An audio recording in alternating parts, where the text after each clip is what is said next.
వెనక్కి పండి వెనక్కి పండి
फैक्ट्री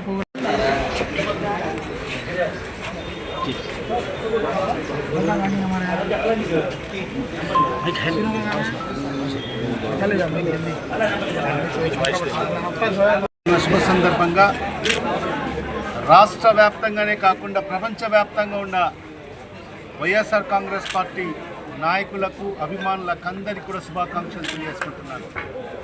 మరి ఇప్పుడే పెద్దలు చెప్పినట్టుగా వైఎస్ఆర్ కాంగ్రెస్ పార్టీ పుట్టుకే ఒక చరిత్ర.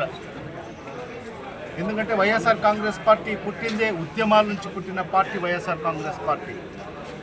మరి ఆనాడు ఏదైతే కాంగ్రెస్ పార్టీలో రాజశేఖర రెడ్డి గారి మరణాంతరం రాజశేఖర రెడ్డి గారు తీసుకొచ్చిన సంక్షేమ పథకాలకు నీరు గారుస్తూ ఉంటే, తూట్లు పడుస్తూ ఉంటే, మరి ఆ రోజు జగన్మోహన్ రెడ్డి గారు మరి కాంగ్రెస్ పార్టీ నాయకుల పెద్దల దృష్టికి తీసుకెళ్తే మరి పట్టించుకున్న పాపాన పోలేదు.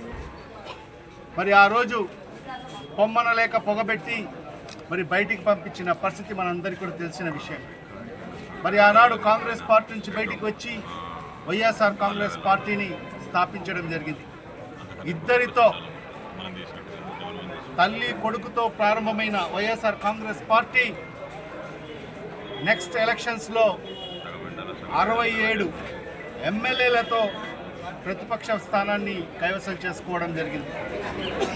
మరి 2019లో ఏ రాజకీయ పార్టీకి రానటువంటి 51% ఓట్ల శాతంతో 151 స్థానాలు, 175 స్థానాలు, 151 స్థానాలతో అధికారంలోకి వచ్చిన ఏకైక పార్టీ వైఎస్ఆర్ కాంగ్రెస్ పార్టీ. మరి ఈరోజు వైఎస్ఆర్ కాంగ్రెస్ పార్టీ బలం కార్యకర్తలు, ప్రజలు. మరి ఎందుకంటే జగన్మోహన్ రెడ్డి గారు ప్రజల నుంచి ఉద్యమించిన నాయకుడు. మరి ఈరోజు కోట్లాది మంది ప్రజాభిమానంతో ఈరోజు ముందుకెళ్తున్న పార్టీ వైఎస్ఆర్ కాంగ్రెస్ పార్టీ. మరి ఎందుకంటే గత 5 ఏళ్ల అధికారంలోకి వచ్చిన తర్వాత 2019 నుంచి 2024 వరకు ఒక మంచి పరిపాలన ప్రజలకు అందించడం జరిగింది. గతంలో మనం చూసాం, ఎన్నికల వరకే ఏదైతే మేనిఫెస్టోలు కనిపించే పరిస్థితి ఉండేది, దానికి సార్థకం తీసుకొచ్చిన పార్టీ వైఎస్ఆర్ కాంగ్రెస్ పార్టీ.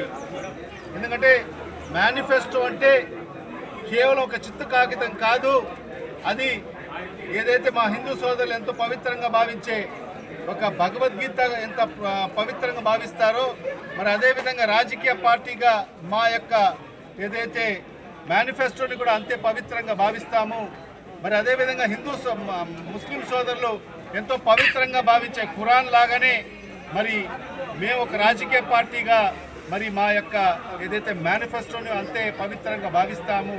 మరి అదేవిధంగా ఏ విధంగా క్రైస్తవ సోదరులు మరి ఏదైతే బైబిల్ని ఎంత పవిత్రంగా భావిస్తారో, ఒక రాజకీయ పార్టీగా మేము కూడా మా మేనిఫెస్టోను అంతే పవిత్రంగా భావిస్తారని చెప్పి జగన్మోహన్ రెడ్డి గారు ఎన్నికల ముందు చెప్పిన మాట ప్రకారంగానే ఎన్నికలు అయిపోయిన తర్వాత అధికారంలోకి వచ్చిన తర్వాత మరి ఏకైక పార్టీ మేనిఫెస్టోని 98% అమలు చేసిన పార్టీ ఒక్క వైఎస్ఆర్ కాంగ్రెస్ పార్టీ మాత్రమే.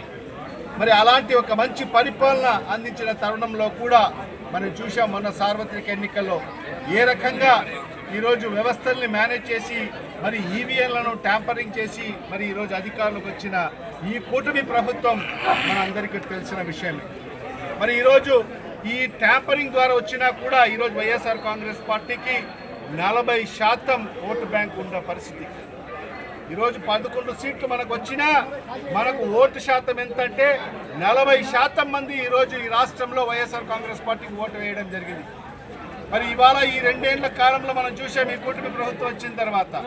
మరి ఈరోజు ఏదైతే డాక్టర్ బాబాసాహెబ్ అంబేద్కర్ గారు రచించిన రాజ్యాంగాన్ని పక్కన పెట్టేసి మరి ఈరోజు లోకేష్ రచించిన రెడ్ బుక్ రాజ్యాంగం మరి ఈరోజు మన రాష్ట్రంలో అమలవుతున్న పరిస్థితి మనం స్పష్టంగా చూస్తున్నాం.